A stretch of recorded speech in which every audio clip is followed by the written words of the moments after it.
আমরা ফুলকপির পাতা ফেলে দিই, কিন্তু এই ফুলকপির পাতা দিয়েই অনবদ্য স্বাদের একটা রেসিপি বানানো যায়।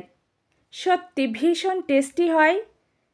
এই রেসিপিটির নাম হলো শাকম্ভরি। ভীষণ টেস্টি একটা রেসিপি, অতি সহজেই বানানো যায়, খুব কম সময়ে কয়েকটা মাত্র উপকরণে।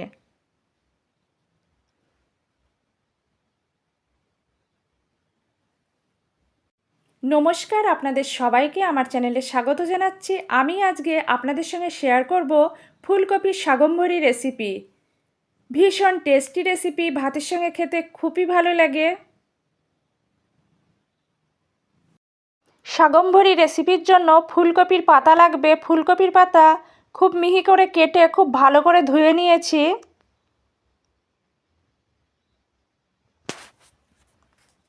আলু লাগবে, একটা মাঝারি সাইজের আলু অর্ধেক কুচি করে কেটে নিয়েছি, খুব ভালো করে ধুয়েছি, ঠিক এভাবে কেটে নিয়েছি। সমস্ত উপকরণ রেডি করার পর চুলায় কড়াই দিয়ে খুব ভালো করে গরম করে নেব। কড়াই গরম হলে কড়াইয়ে পরিমাপ মতো সর্ষের তেল দেব।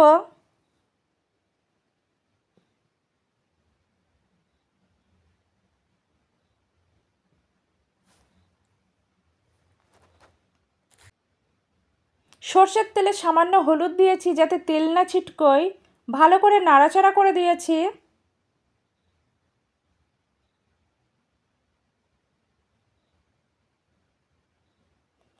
গোটা শুকনো লঙ্কা দিয়েছি, কালো জিরে দিয়েছি। নাড়াচাড়া করে শুকনো লঙ্কা কালো জিরে ভেজে নেব।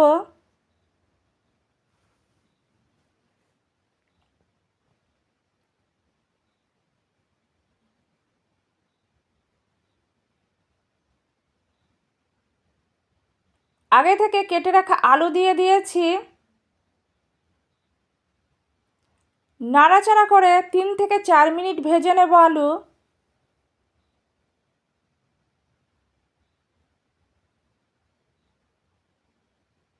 আলুর কালার চেঞ্জ হচ্ছে। আরও কিছুক্ষণ নাড়াচাড়া করে ভেজে নেব। ঠিক এই পর্যায়ে রসুন পেস্ট দেব। রসুন পেস্ট দেওয়ার পর নাড়াচাড়া করে ভেজে নেব।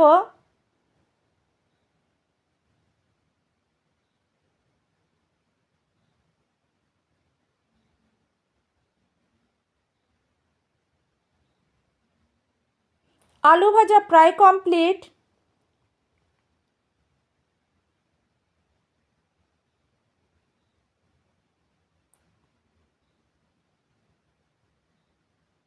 আলু ভাজা কমপ্লিট।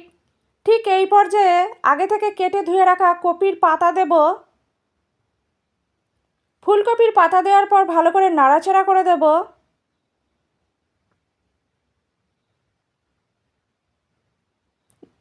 আমি এখন নুন ব্যবহার করব না।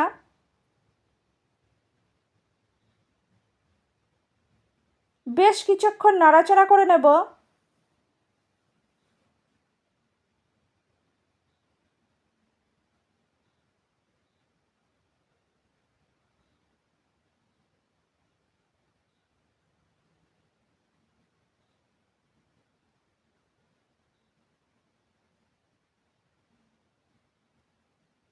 ঠিক এই পর্যায়ে ঢাকা চাপা দিয়ে সিদ্ধ করে নেব। ফুলকপির পাতা খুব বেশি সিদ্ধ করার প্রয়োজন নেই।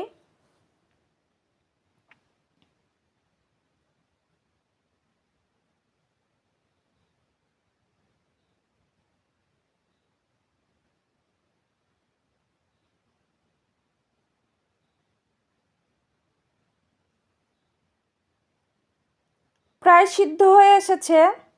নাড়াচাড়া করে দেব।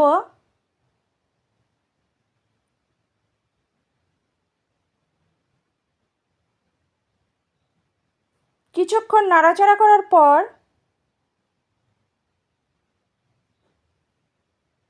স্বাদ অনুযায়ী নুন দিয়েছি। নুন দেওয়ার পর নাড়াচাড়া করে দেব।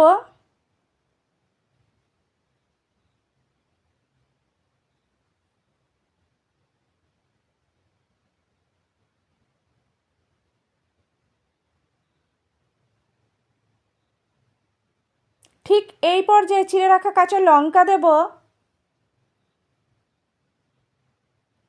নাড়াচাড়া করে দেব।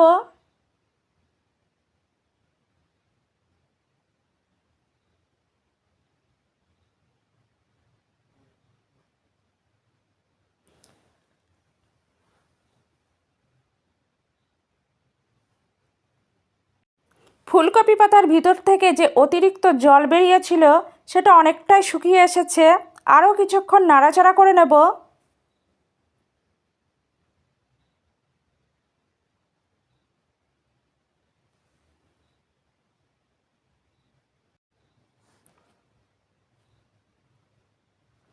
কপি পাতা থেকে যে অতিরিক্ত জল বেরিয়েছিল সেটা একদম শুকিয়ে গেছে। রেসিপিটা একদম কমপ্লিট। আমার আজকের রেসিপি ভীষণ টেস্টি রেসিপি ফুলকপির শাকম্বরি পরিবেশনের জন্য একদম রেডি। আপনারা দুপুরে গরম ধোয়াটা ভাতের সঙ্গে পরিবেশন করবেন, একদম জমে যাবে। রেসিপিটা আমি ঠিক যেভাবে দেখিয়েছি আপনারা একইভাবে বানাবেন, একদম পারফেক্ট হবে। ফুলকপির পাতা ফেলে না দিয়ে এভাবে আমার মতো করে অবশ্যই এই রেসিপিটা অন্তত একবার হলেও ট্রাই করবেন। আমার আজকের রেসিপি আপনাদের যদি ভালো লাগে লাইক করবেন, কমেন্ট করবেন, শেয়ার করবেন, আমার চ্যানেলের পাশে থাকবেন। আর আপনাদের অনেক অনেক ধন্যবাদ এতক্ষণ ধরে ধৈর্য সহকারে আমার রেসিপিটা দেখার জন্য। ভীষণ টেস্টি একটা রেসিপি, অতি সহজে বানানো যায়। অন্তত একবার হলেও এই রেসিপিটা ট্রাই করবেন।